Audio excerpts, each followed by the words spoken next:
Assalamualaikum pemirsa Majid TV. Ada sebuah pertanyaan. Siapakah sahabat Nabi Muhammad SAW yang paling cerdas? Kalian tahu jawabannya? Mari kita bahas. Sejatinya semua sahabat Nabi adalah orang-orang cerdas dan memiliki kedudukan yang istimewa. Dalam hadis sahih, Nabi Muhammad SAW pernah bersabda, "Sebaik-baik manusia ialah pada generasiku, kemudian generasi berikutnya, kemudian generasi berikutnya." Hadis riwayat Al-Bukhari dan Muslim.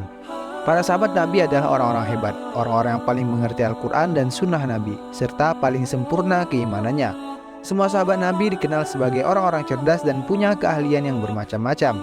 Oleh karena itu, kami akan merangkum 3 sahabat Nabi Muhammad yang paling cerdas yang dihimpun dari berbagai sumber. Kalau kalian penasaran, simak video ini sampai habis dan jangan lupa untuk terus dukung channel Majid TV dengan like, subscribe, serta komen kalian. Dan tentunya share video ini agar pemirsa Majid TV lainnya bisa menikmati konten ini.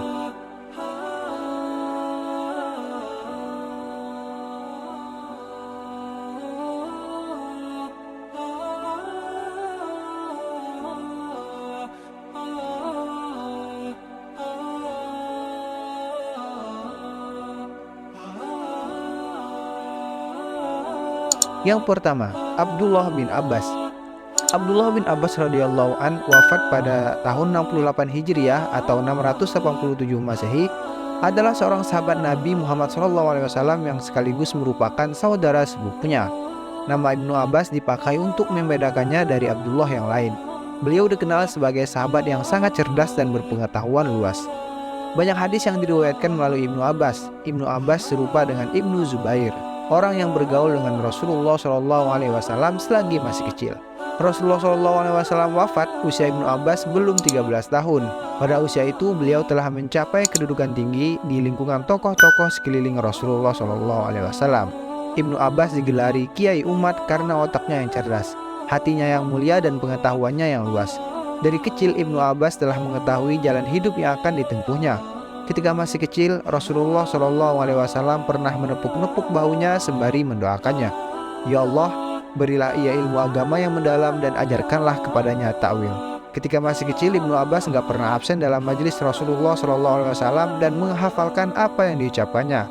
Setelah kepergian Rasulullah, Ibnu Abbas mendalami ilmu dari para sahabat Rasul yang pertama, yaitu apa-apa yang luput didengar dan dipelajarinya dari Rasulullah sendiri.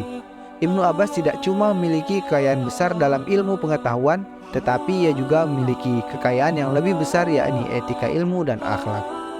Ibnu Abbas mengambil 3 perkara dan meninggalkan 3 perkara, yaitu menarik hati pendengar apabila berbicara, memperhatikan setiap ucapan pembicara, memilih yang teringat apabila memutuskan perkara. Beliau menjauhi sifat mengambil muka, menjauhi orang-orang yang rendah budi, dan menjauhi setiap perbuatan dosa. Yang kedua, Muaz bin Jabal. Ketika Rasulullah SAW mengambil baiat Aqobah kedua dari orang-orang Ansor, di antara 70 orang ada seorang anak muda dengan wajah berseri-seri. Beliau adalah Muaz bin Jabal radhiyallahu an, wafat pada 18 Hijriah, yang termasuk As-Sabiqun al-Awwalun. Sahabat Nabi ini dijuluki cendekiawan Muslim di masa Rasulullah SAW. Beliaulah orang yang paling mengetahui perkara halal dan haram. Nama julukannya adalah Abu Abdurrahman. Beliau lahir di Madinah dan memeluk Islam pada usia 18 tahun. Nah, kelebihan Muaz yang paling menonjol ialah mengerti masalah fikih atau ahli dalam soal hukum. Keahliannya dalam fikih dan ilmu pengetahuan ini mendapat pujian dari Rasulullah SAW. "Umatku yang paling tahu akan yang halal dan yang haram ialah Muaz bin Jabal," kata Rasulullah. Dalam kecerdasan otak dan keberanian mengemukakan pendapat, Muaz hampir sama dengan Khalifah Umar bin Khattab. Ketika Rasulullah hendak mengirimnya ke Yaman, lebih dulu ditanyai oleh Rasul, "Apa yang menjadi pedomanmu dalam mengadili sesuatu, hai Muaz?" "Kitabullah," kata Muaz. "Bagaimana jika kamu tidak jumpai dalam kitabullah?" tanya Rasulullah pula. "Saya putuskan dengan sunnah Rasul," jawab Muaz. "Jika tidak kamu temui dalam sunnah Rasulullah, saya pergunakan pikiranku untuk berijtihad dan saya tak akan berlaku sia-sia." Maka berseri-serilah wajah Rasulullah sembari bersabda, "Segala puji bagi Allah yang telah memberi taufik kepada utusan Rasulullah sebagai yang diridhoi oleh Rasulullah." Karena kecerdasannya ini, banyak sahabat yang meminta pendapat kepadanya termasuk Umar bin Khattab. Muaz adalah orang yang murah tangan dan lapang hati. Saat Abu Ubaidah meninggal, Muaz diangkat oleh Umar sebagai gubernur Suriah. Tapi hanya beberapa bulan, Muaz wafat syahid pada usia sekitar 33 tahun. Muaz pernah bertutur, Ilmu itu ialah mengenal dan beramal. Pelajarilah segala ilmu yang kalian sukai, tetapi Allah tidak akan memberi kalian manfaat dengan ilmu itu sebelum mengamalkannya terlebih dahulu. Yang ketiga, Zaid bin Sabit. Zaid bin Sabit An-Najari Al-Ansori adalah sahabat Nabi Muhammad yang merupakan penulis wahyu dan surat-surat Nabi. Ketika beliau berusia 11 tahun, Zaid bin Sabit dikabarkan telah menghafal 11 surat Al-Quran. Beliau dikenal sebagai penghimpun kitab suci Al-Quran. Nah, kelebihan Zaid radhiyallahu an adalah memiliki kekuatan daya ingat sehingga diangkat sebagai penulis wahyu dan surat-surat Rasulullah SAW. Diriwayatkan oleh Zaid bin Sabit bahwa Rasulullah berkata kepadanya, "Aku berkirim surat kepada orang dan aku khawatir mereka akan menambah atau mengurangi surat-suratku itu. Maka pelajarilah bahasa Suryani." Kemudian aku mempelajarinya selama 17 hari dan bahasa Ibrani selama 15 hari. Nah, pada zaman Khalifah Abu Bakar dan Umar, Zaid bin Sabit diamanahkan mengumpulkan dan menuliskan kembali Al-Quran dalam satu mushaf. Dalam perang Al-Yamamah, banyak penghafal Al-Quran yang gugur, sehingga membuat Umar bin Khattab cemas dan mengusulkan kepada Abu Bakar untuk menghimpun Al-Quran sebelum para penghafal lainnya gugur. Mereka kemudian memanggil Zaid bin Sabit dan Abu Bakar berkata kepadanya, "Anda adalah seorang pemuda yang cerdas dan kami tidak meragukanmu." Nah, setelah itu Abu Bakar menyuruh Zaid bin Sabit untuk menghimpun Al-Quran.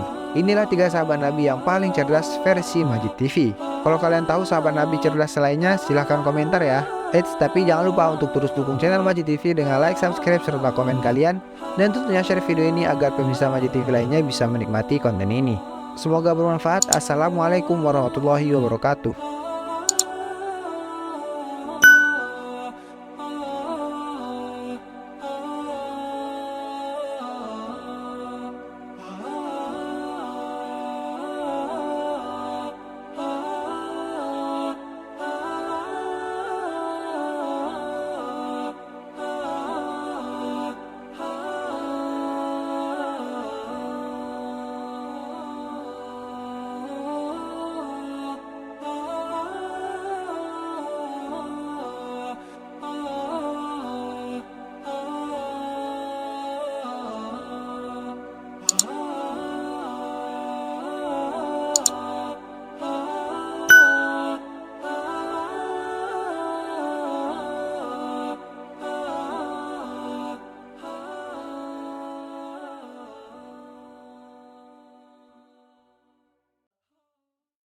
بين يدي رحمتي وأنزلنا من السماء